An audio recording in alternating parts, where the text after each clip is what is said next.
How to fix WhatsApp multiple features option not showing.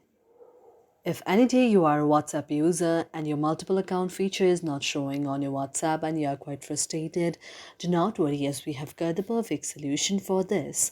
For this, first of all, you have to go to the search icon on your mobile device and then search WhatsApp out there. After you search WhatsApp out there, you can see the interface of WhatsApp on your mobile device. Now you have to tap on WhatsApp, and after you tap on WhatsApp, you can see an interface like this. Now you have to go to the option of app information. After you tap on app information, you can see an interface like this. Now you have to go to the option of notifications. After you tap on notifications, you have to allow the notifications and allow sound and vibration.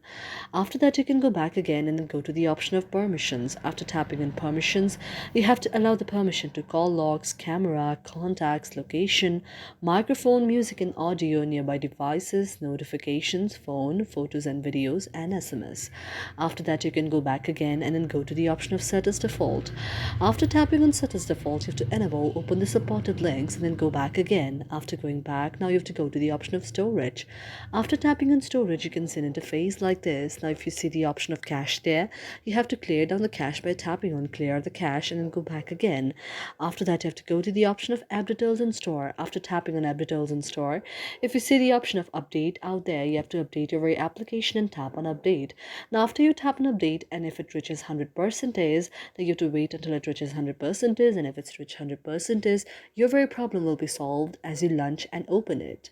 Thank you for watching our video, and if you really like it, do not forget to subscribe our channel.